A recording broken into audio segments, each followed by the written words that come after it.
Welcome, parents and students, to Back to School Night 2021. Unfortunately, I have a sinus infection and I'm on antibiotics, so I cannot join you tonight.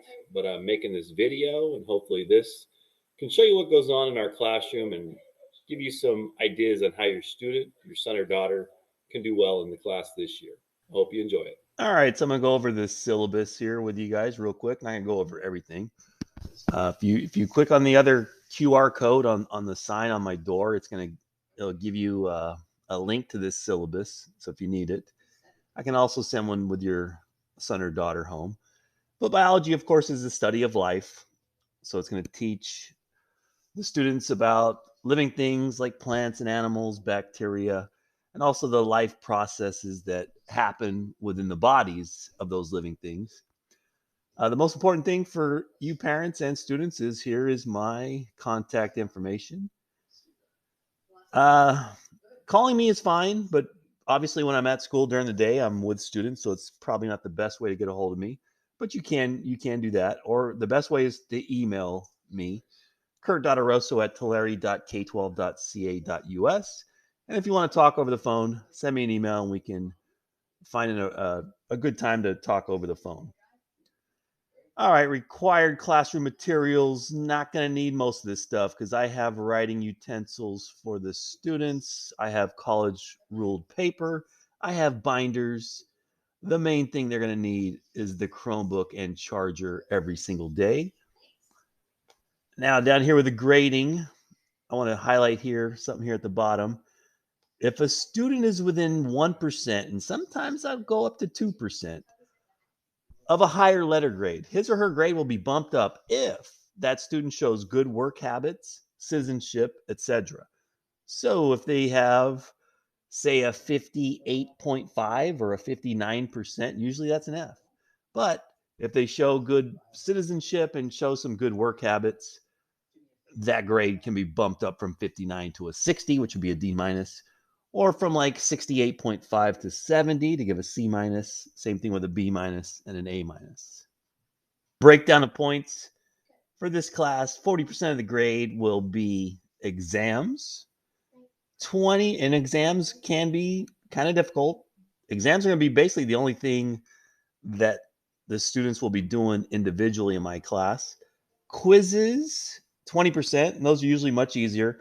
My quizzes are usually designed to actually practice the material while you're taking the quiz, and you get multiple trials on the quizzes. So you don't just get one chance. You'll get usually 3 or 4 chances. So if you don't like your first score, take it again. If you don't like your second score, take it again.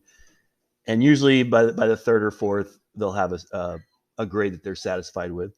25% are labs/projects. We'll be doing a lot of labs. Some of them are virtual labs. Some of them are actual labs that we perform in the classroom.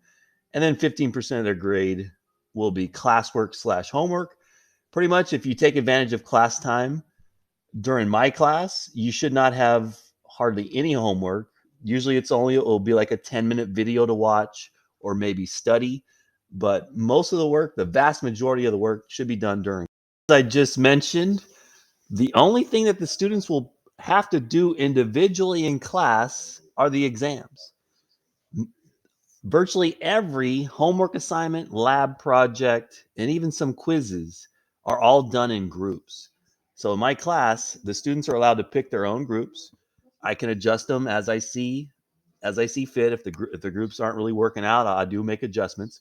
The students are allowed to pick their own groups who they want to work with, and they're allowed to work together on virtually every homework, classwork, or project and lab. So they're always working together. They're almost never working individually unless they choose to do so.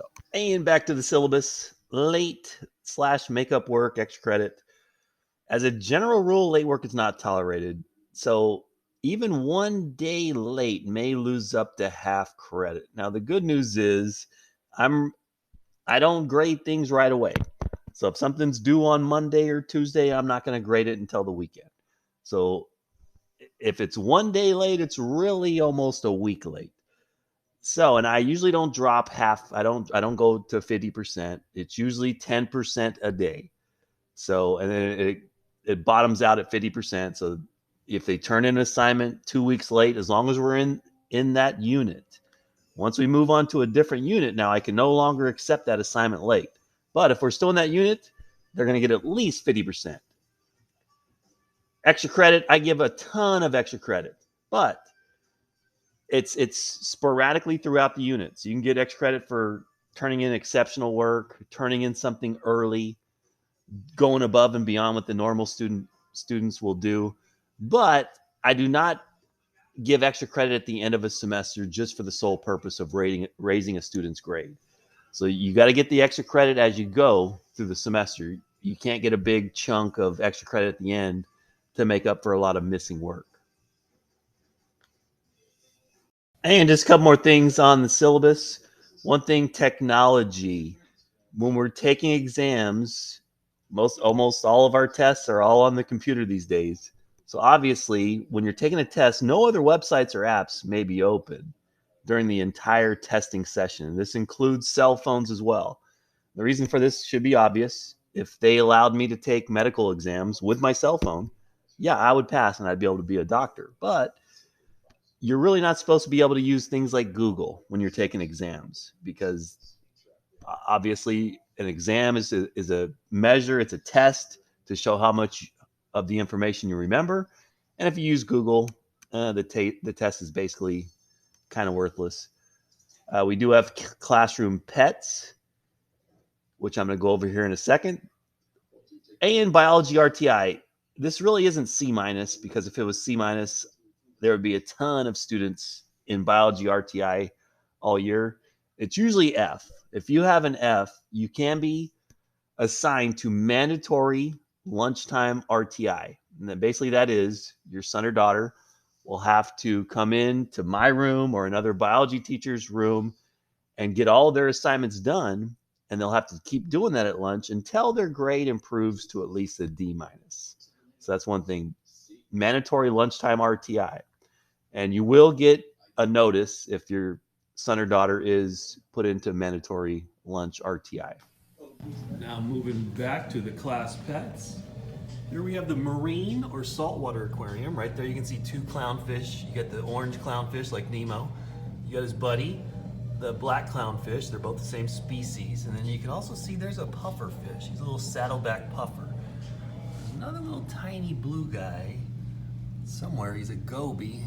There he is. You can barely see him in that little crack right there. I'm gonna get some new fish. You can also see the green, that's algae. I need to clean it. So I'm gonna have to get some new fish, but this is the marine or saltwater aquarium. Now here it says, my trash can, it says no trash, because this is where I keep my water. Keep the water in there, I mix it with some salt, and then it ends up going in there with the saltwater marine fish. Now here's the freshwater aquariums. This is not saltwater fish, these are freshwater fish. So you can see there's some blue, little neon blue guys, they're tetras. Those pink guys, I forget what they're called. And then these are black tetras, little guys like that. Probably need to get some more freshwater fish. Here's their food. Now, whatever you do, don't feed them without permission. Because if I had a student feed them first period, third period, fifth period, seventh period, they would eat too much food and they could possibly die. So make sure you ask permission before you feed the fish.